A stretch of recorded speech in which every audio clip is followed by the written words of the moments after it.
This is KTR Engineering in Ayer, Massachusetts, a western suburb of Boston.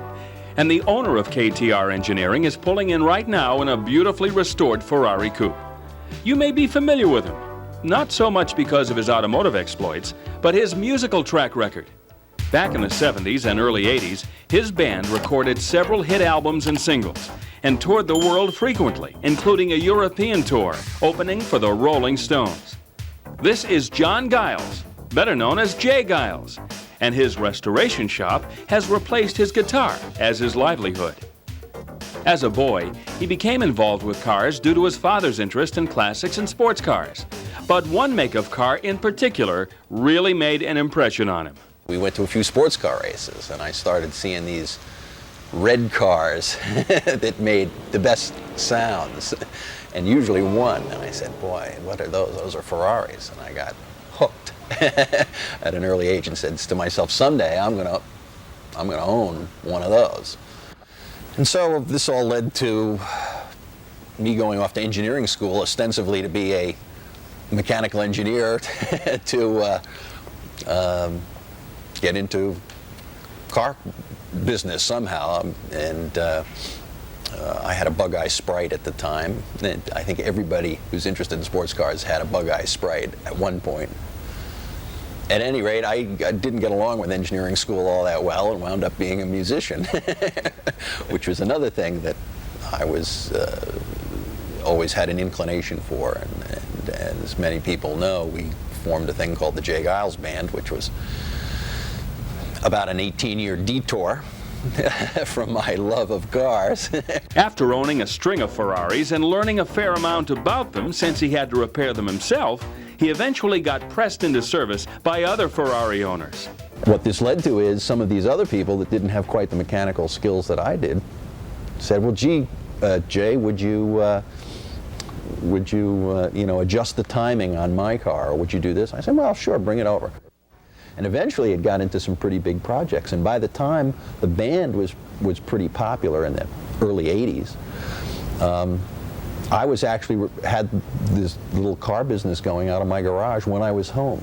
When Jay gives you a tour of KTR Engineering, you're also treated to a fascinating history lesson on the cars, the owners, and the company that fly the Ferrari banner.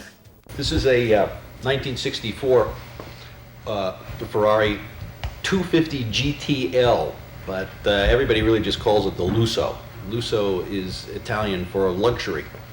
It was the last of the famous 10-year run of various 3-liter models, which were all called 250 GTs, but there was a whole different batch. They made about 400 of these, which was a lot for Ferrari at the time. We're in the middle of a restoration here where the engine is still apart, but the car has been to a body shop and an interior shop and is back. The paint still will be rubbed out, even though it looks pretty good now. But what we've done in here is painted the interior of the engine compartment, rebuilt the suspension, starting to hang some chrome on it. The wheels on it are just what we call roll-around wheels. These are just an old set of wire wheels that I have. We just leave it on the car so we can roll it around. This is a 1950 Ferrari 195 Inter. This is number 0085S.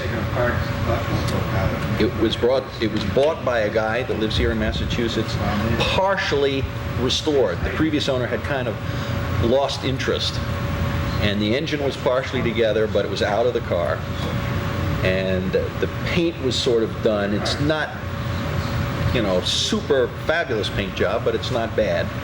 The owner wants to leave it alone. And our job was basically to finish putting the engine together and put the car back together. And so we're getting pretty close. Another interesting thing about these early cars, and it came partially from some of the race cars, is the subcontractor that made the radiators, is one of the interesting things, would leave a hole in them because the race cars were often started either by pushing or by crank. And some of these earlier engines you could actually start by hand as well.